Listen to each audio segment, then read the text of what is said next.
Hello everyone and welcome back to our daily clues by Sam. We have another tricky one today, and yesterday I was tricked by the puzzle, but it was all my fault. I ended up misreading one of the clues, so let's hope that this doesn't happen today. And if you're new here and you don't know what Clues by Sam is, it is a daily puzzle and it grows in difficulty along the week. And in it there are 20 people. Each of them is either a criminal or an innocent, and they might give you clues to help you with figuring out who is what. So if you want to play, the link is in the description. It's free to play. I'm going to be explaining the logic as I solve, so if you need any help or if you want to learn the mechanics, then hopefully I can teach you, and hopefully we get a perfect solve today. Let's see how this goes. We start with Martin telling us that exactly one innocent in column A is in row 1. So 1, like Matrix, we look at Alice here. She has to be an innocent. And we don't get any new information from Martin here, so we can dismiss his clue. Alice says that both innocents below Barb are connected, and Barb is right here in column B. She's the first one, and there's 4 people below her. So Martin is one of those 4 people, and he is already an innocent, so that means that the second and last innocent below Barb is going to be connected to him. And it's either going to be Gabe or Kita. So the person who is not connected to Martin is for sure going to be a criminal, in this case, Vince. Now we don't need Alice's clue anymore because we don't get more info from that. Vince says that each column has at least 3 innocents. So we need the 3rd innocent in column B here, and it has to be Barb. It's the only person left. And she says that Hall is one of Martin's 6 innocent neighbors. So Martin now has 2 innocent neighbors, right? Hall is one of them, and the other one is going to be here in column B, and the other person in column B neighboring Martin is going to be a criminal. So there's 4 more innocents we gotta find for Martin and 2 criminals. 1 criminal, I guess. But Hall says there are exactly 2 innocents below Daniel, so same thing has happened to Barb. If there's 2 innocents below Daniel, and Daniel is the first one in column D, and column D needs 3 innocents, then Daniel has to be the 3rd innocent in that column. Now we don't know who the 2 innocents below Daniel are yet, so we leave that there. Daniel says that row 3 is the only row with exactly 3 innocents. So row 1 here needs 1 more innocent. There's only Celia left, so she has to be an innocent as well. And she says that all innocents in column A are connected. So since we know there has to be at least 3 innocents in column A, and Alice is one of them already, then there has to be 2 more who are connected to her, right? So Asha has to be an innocent, and Luigi has to be one as well.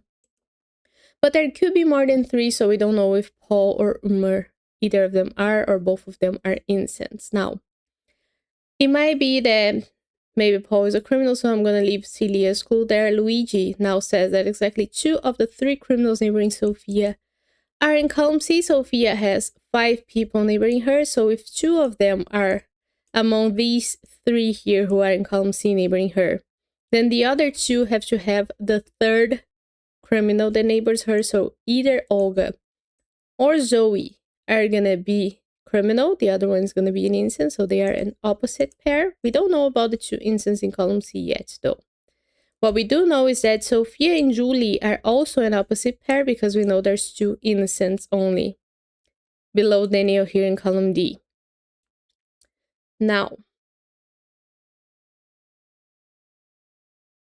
we know that row 3 is the only one with 3 innocents. So Gabe and Julie here have to be the same. We know that Martin is only gonna have 1 criminal neighbor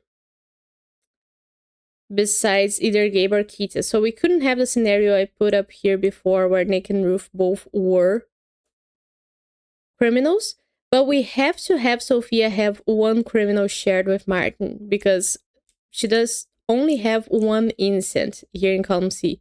So there's no way that Martin has 2 people here who are innocents neighboring him. One of them has to be a criminal, and at most one of them could be a criminal. Otherwise Martin would end up with 3 criminals, and we know he only has 2 since he has 6 innocents total.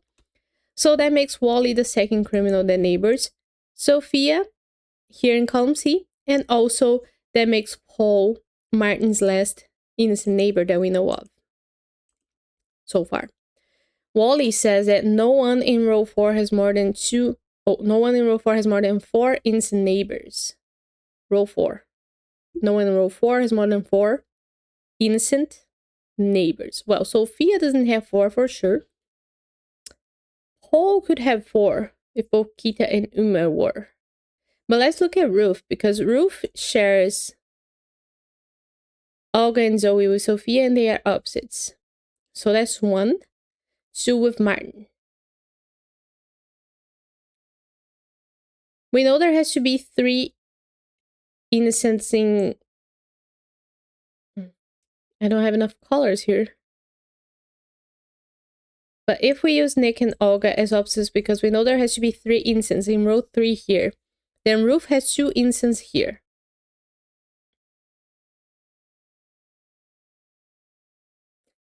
What do I do with that information? There are exactly 2 innocents below Daniel. We know they are opposites.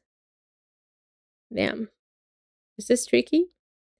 Each column has at least... Oh, I don't need Celia's clue anymore, but each column has at least 3 innocents. I don't need that either, because all of them already do have 3. I guess I gotta do it with Wally's clue, because let's think about Kita. Kita has 4. So no one in row 4 has more than 4. So it's not an only one person clue.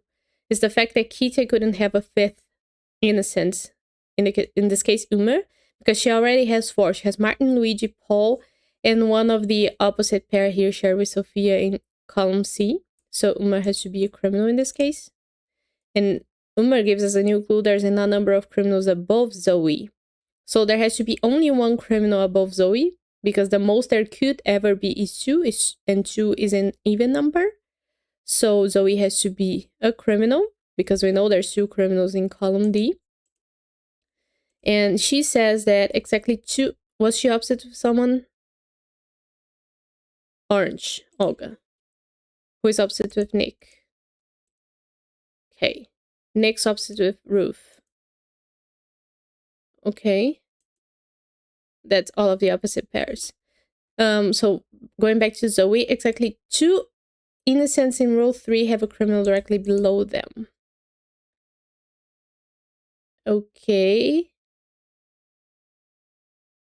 Well, so far we're talking about row 3. So far we have 1 innocent in row 3 who doesn't have a criminal below him. And there's only 2 innocents left. So both of those have to have criminals below them, right? 2 innocents in row 3 have a criminal directly below them. Oh, directly above them. But same thing. Gabe and Julie, because they are above the innocents in row 3, have to be criminals. I just switched the terms there. I don't know why I mixed them up. But that makes our puzzle solved. Very interesting. Good. Very nice short one for a Thursday. I hope you guys enjoyed it. It has a lower solve rate than I thought. Perfect solve rate than I thought it was gonna have, which is interesting. But I did really enjoy it. And I'll leave you guys here for today. Let me know how it went for you. If you want to, I'll see you tomorrow for more Clues by Sam. So, bye-bye.